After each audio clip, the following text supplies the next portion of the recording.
जय श्री कृष्णा। श्रीमद् भागवत गीता में हम लोग 18वें अध्याय को सुन रहे हैं, जिसमें 72 यानी 72 श्लोक तक सुन चुके हैं। अब अंतिम वीडियो मेरा श्रीमद् भागवत गीता का जाएगा। 72 श्लोक सुन चुके हैं।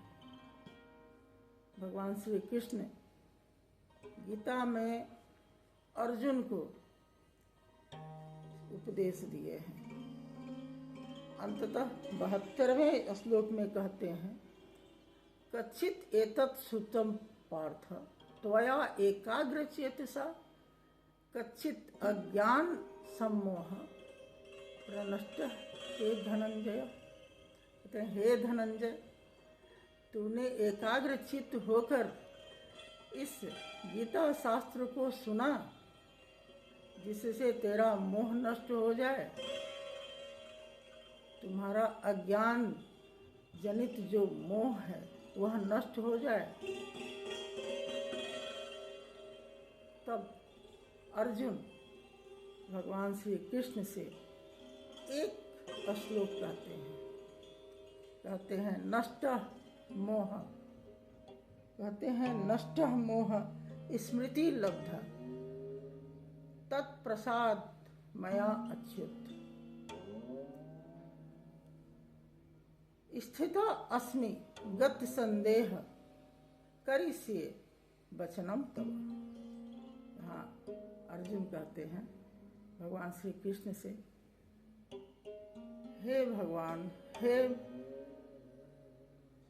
श्री कृष्ण, कहते हैं हे प्रभु, अब मेरा आपके कृपा से, हे अच्युत, यहाँ अच्युत कहते हैं, आपके कृपा से अब मेरा मोह नष्ट हो गया है, मुझे स्मृति प्राप्त हुई है।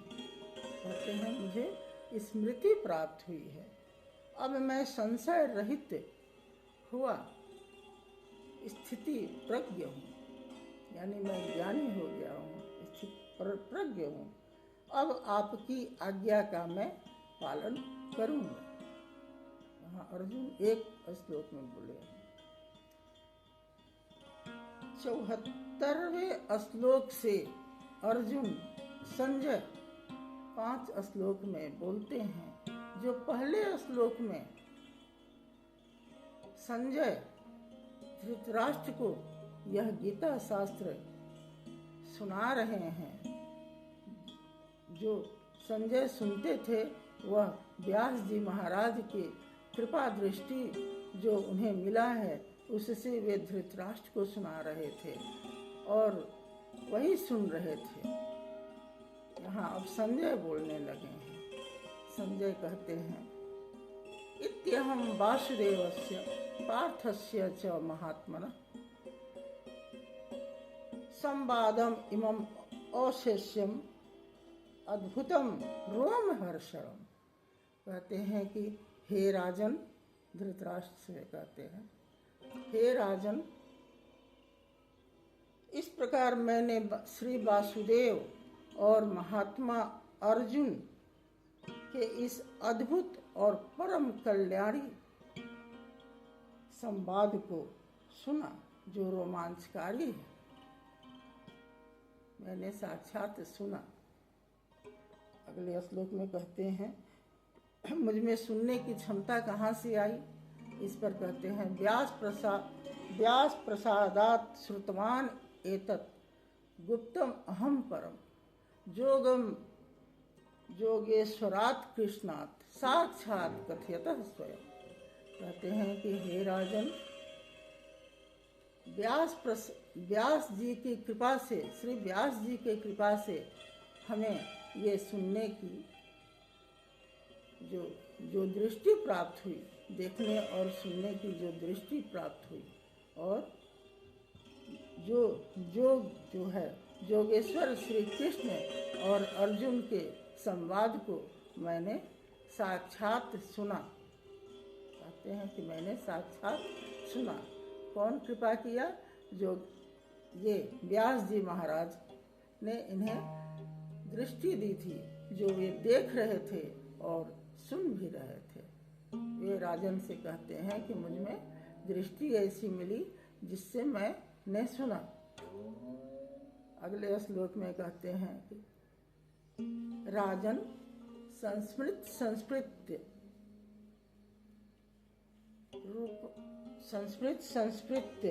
संवादम इमम अद्भुतम केशवार्जुन्यो पुण्यम हस्यामि च मुहुर्मुहुर्। कहते हैं हे राजन, अर्जुन भगवान श्री कृष्ण यानी कहते हैं यहाँ जोगेश्वर श्री कृष्ण और अर्जुन का संवाद मैं बार बार सुन रहा हूँ, बार बार उसको स्मरण कर रहा हूँ और स्मरण करके रोमांचित हो रहा हूँ और हर्षित भी हो रहा हूँ। यह अद्भुत रोमांचकारी संवाद है। कहते हैं हस्यामि च मुहुर्मुहुः, बार बार हर्षित हो रहा हूँ, सुन करके मैं हर्षित हो रहा हूँ। कहते हैं तच्छ संस्मृत्य रूपम अति अद्भुतम हरे। कहते हैं रूपम अति अद्भुतम हरे विस्मय में महान राज। कहते हैं विस्मय में महान राजन हस्यामि च पुनः पुनः। यहाँ कहते हैं कि हे राजन, मैं बार बार स्मरण करके उनके भगवान श्री कृष्ण और अर्जुन के संवाद को बार बार स्मरण करके विस्मय से भर रहा हूँ। मैं आश्चर्यचकित हूँ और बार बार मैं स्मरण कर रहा हूँ और बार बार मैं हर्षित हो रहा हूँ। कह रहे हैं कि मैं आश्चर्य से मुझे आश्चर्य हो रहा है और बार मैं हर्षित हो रहा हूँ। कहने का तात्पर्य कि बार बार इनका संवाद सुनना चाहिए, तब विस्मय यानी आश्चर्य से मनुष्य भर जाता है। अंत में निर्णय देते हैं राजन, कहते हैं अंत में संजय कहते हैं यत्र जोगेश्वरः कृष्ण यत्र पार्थ धनुर्धर तत्र श्री विजय भूति ध्रुवानीति मति मम। यहाँ भगवान श्री यह कहते हैं संजय कि जहाँ हे राजन, जहाँ जोगेश्वर कृष्ण हैं और गांडीव धनुर्धारी अर्जुन हैं, वहीं श्री विजय विभूति और अचल नीति है। यह मेरा मत है। तात्पर्य, जहाँ योगेश्वर कृष्ण गुरु हों और गांडीव धनुर्धारी अर्जुन के जैसा शिष्य हो, वहीं श्री विजय और अचल विभूति और अचल नीति है। भगवान श्री कृष्ण के द्वारा दिया गया संवाद यहाँ पूर्ण होता है। 78 यानी 78 श्लोक 18वें अध्याय में। पूरे गीता में 700 श्लोक है, जिसे हम लोग थोड़ा थोड़ा करके मैं वीडियो के द्वारा सुनाई हूँ। जो अगर नहीं किया हो सब्सक्राइब वह कर ले और ज़रूर सुने। जो मेरा अगला वीडियो अब जाएगा, इसी में वह गीता के एक एक अध्याय का सार मैं सुनाऊंगी। आत्मज्ञान जो है ना, वह गीता ज्ञान को जानने के पश्चात ही होता है। और कहते हैं कि कृपा 3 तरह की होती है, निज कृपा, गुरु कृपा और इस कृपा। निज कृपा यानी हम अपने ऊपर स्वयं में जिज्ञासा प्रकट करेंगे, तभी हम आत्मज्ञान को प्राप्त कर सकते हैं। स्वयं में जिज्ञासा करेंगे, उसके पश्चात ही गुरु कृपा मिलता है और उसके पश्चात इष्ट की कृपा हो जाती है। तभी हमें आत्मज्ञान की प्राप्ति होती है। हम बार बार ज्ञान की बातें सुनना चाहेंगे, इसके लिए एक दार्शनिक किपलिंग लिखते हैं, I keep 6 honest servicing man, अर्थात मेरे पास 6 ईमानदार सेवक हैं। कौन कौन? कहते हैं what, why, where, who, when और हाउ एंड हाउ। कहते हैं कि क्या, कौन, कैसा, कहाँ, कब और क्यों। इस प्रकार 6 है हमारे पास।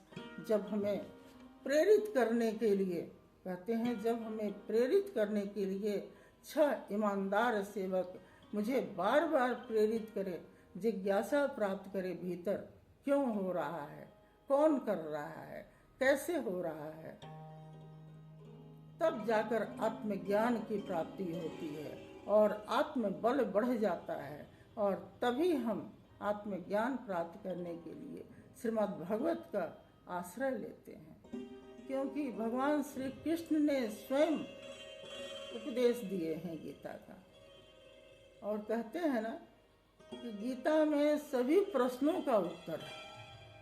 तो जब तक हम पूरी गीता स्वयं नहीं समझ लेंगे, एक एक श्लोक को स्वयं नहीं समझ लेंगे, तब तक हम सभी प्रश्नों का उत्तर नहीं दे पाएंगे। इसलिए गीता को बार बार सुनना चाहिए और हर्षित होते रहना चाहिए। इस 18वें अध्याय का नाम है संन्यास योग। सभी कर्मों का न्यास ही संन्यास है। भगवान श्री कृष्ण बार बार कहे हैं, किसी कर्म को छोड़ना नहीं है, लेकिन उसमें आसक्त नहीं होना है। आसक्त रहित होकर सभी कर्मों को करना ही संन्यास है। मन को मोड़ लेना है। मन को जब हम मोड़ लेंगे आत्मज्ञान को प्राप्त करने के लिए, न कि भौतिक वस्तुओं को प्राप्त करने के लिए जब मोड़ लेंगे, तो विषय भोगों में पूरी उम्र बिता देंगे और कुछ भी हासिल नहीं होगा। इसलिए कुछ समय स्वयं के लिए, यानी अपने लिए, अपने आत्मा को के उद्धार के लिए जरूर बिताना चाहिए। तभी यह मनुष्य जन्म सार्थक होता है। कहते हैं न ही मनुष्यात् श्रेष्ठम किंचित। कहते हैं कि मनुष्य से श्रेष्ठ कोई भी योनि नहीं है, क्योंकि मनुष्य में विवेक शक्ति है। वह विवेक शक्ति के कारण श्रेष्ठ है मनुष्य। वह सब कुछ हासिल कर सकता है, बस उसे चाहना है। प्रभु चाह में चाह मिलाने को भगवान की भक्ति कहते हैं। बस जीते जी मर जाने को भगवान की भक्ति कहते हैं। भगवान की भक्ति करना है। जीते जी मर जाने का तात्पर्य यहाँ यह होता है कि भगवान की इच्छा में अपनी इच्छा मिला दें और हम जीते जी जो हम भौतिक संसार के लिए जीते हैं, वह न जी के मर जाने को भगवान की भक्ति करते हैं। जब तक हम अपने आप को आसक्त रहित न करेंगे, भक्ति नहीं प्राप्त हो सकती है। इसलिए गीता का ज्ञान अवश्य सुने और बार बार सुने। हरि ओम तत्सत, हरि ओम तत्सत, हरि ओम तत्सत।